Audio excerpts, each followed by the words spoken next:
মেসির পারফরমেন্স দুর্দান্ত, তার বয়স কোনো ব্যাপারই না, মনে হচ্ছে তার বয়স কমতেছে দিন দিন। তিনি যেই পারফরমেন্স করতেছে মনে হচ্ছে এইবারও সে গোল্ডেন বুট পেয়ে যাবে ইনশাআল্লাহ। This is Argentina, this is Argentina. 3টা গোল দিচ্ছে, এইটাই এনাফ আমাদের জন্য। আর ব্রাজিল ফ্যানদের বলতে চাই ড্র ড্র একটা, আর আমরা 3 পিস দিয়ে দিব ওদেরকে। তাহলে এই ম্যাচ দিয়ে আপনি সন্তুষ্ট, বিশ্বকাপটা চান না? বিশ্বকাপ কেন যাবো না? আমরা তো অলরেডি চ্যাম্পিয়ন হয়ে আছি, আমরা জানি আমরা চ্যাম্পিয়ন হবই। আমরা already champion. This is Messi. This is for Argentina. No compromise the old. Yes, because our Messi always favor. বিশ্বকাপ অবশ্যই আর্জেন্টিনা ধরে রাখতে পারবে। ওদের যে সিকোয়েন্স, ওদের যে খেলার যে মানদণ্ড, এটা বিশ্বব্যাপী সবচেয়ে উঁচু মানের গেম প্লে ওরা শো করে। সো সেই অনুযায়ী আমরা দেখতে পাচ্ছি যে আজকে ফার্স্ট হাফে ওরা ওয়ার্ম আপ ম্যাচ ছিল এটা তাদের, সেকেন্ড হাফটা ওরা এতটাই দুর্দান্ত খেলছে যে মেসির অসাধারণ পারফরমেন্সে আমরা গর্বিত। এবং অবশ্যই এটা বলা যায় যে সামনের ম্যাচে আর্জেন্টিনা তার খেলার যে পারফরমেন্স, যে সিকোয়েন্সটা, সেটা অবশ্যই ধরে রাখতে পারবে ইনশাল্লাহ। মেসির বয়স অনুযায়ী মেসির খেলা দেখে সেটা মনে হয় না। মেসি এখনও প্রাইমে আছে, তার এখনও সে 3টি গোল জয়যুক্ত হয়ে আজকে হ্যাটট্রিক জয় করেছে। So it's unbelievable. আমরা Messi supporter. Messi is the greatest of the all time. ভামোস আর্জেন্টিনা, ভামোস আর্জেন্টিনা। অসাধারণ লাগছে, অসাধারণ। মানে এটা আমাদের প্রাপ্তির চেয়ে অনেক বেশি কিছু। মানে আমি বলতে পারতেছি না, এত ভালো লাগতেছে।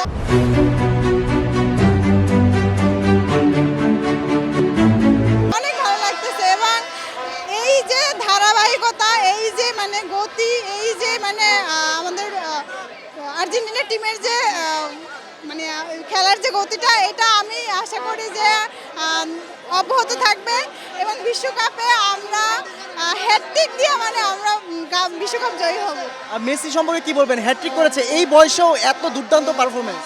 হ্যাঁ, আমরা গতবারে শুনছিলাম যে মেসি আর খেলবে না, এটা তার লাস্ট খেলা, কিন্তু দেখতেছি এবার সে আবার খেলতেছে। এটা আমাদের জন্য মানে খুবই একটা আনন্দের বিষয়। এবং মেসি এই বয়সে এসেও সে হ্যাটট্রিক করতেছে, এটা আরও আনন্দের বিষয়। এবং ওনার জন্য অনেক অনেক দোয়া ও শুভকামনা। বিশেষ করে মেসি হ্যাটট্রিকের কারণে আরও দর্শকরা, আরও অনেক সবাই অনেক খুশি আছি আমরা। এই কারণেই আমরা আর কি খেলা দেখার মূল কারণটাই হচ্ছে এটা যে মনে করেন আর্জেন্টিনা জিতবে, এটা আমরা প্রত্যাশা ছিলাম, এখনও আছি। প্রিয় একটা দল জিতছে আজকে 2 গোলে 3 গোলে, ভালো লাগছে অনেক। ও তো খুব ভালো খেলতেছে, আশা করি যদি পরের বিশ্বকাপও খেলে এই সেম ভাবে খেলবে। আর এবার বিশ্বকাপ আমরাই নিব। ফুটবল গডের কোনোদিন শেষ নেই। হ্যাঁ, আমরা আজকে মেসি খেলা দেখে খুবই অনুপ্রাণিত হয়েছি এবং অনেক অনেক আমাদের আত্মবিশ্বাস বেড়ে গেছে। এবার 26 সালে ওয়ার্ল্ড কাপ আমাদের।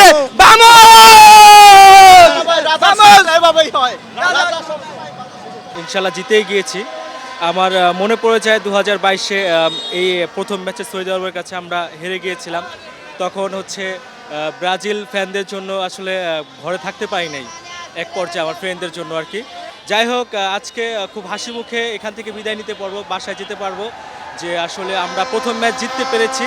আর ইনশাল্লাহ যেহেতু 2022-এ আমরা প্রথম ম্যাচ হেরে ওয়ার্ল্ড কাপ জিতেছিলাম, আর এবার যদি আমরা 2026-এ প্রথম ম্যাচ জিতে ইনশাল্লাহ আমাদের ঘরতেই নিতে পারবো আর কি। আর্জেন্টিনা সাপোর্টার যারা আছে তারা অবশ্যই আশা করে যে এবারও বিশ্বকাপ জিতবে। মেসির মতো এত বড় মাপে খেলোয়াড় পৃথিবীতে আর জন্ম হবে কিনা আমি তাও জানি না।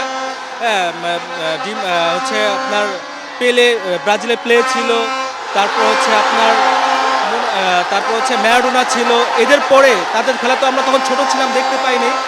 বাট এখন এই প্রজন্মে আমি দেখেছি যে আসলে মেসি খুব অসাধারণ খেলছে, ভালো লাগছে।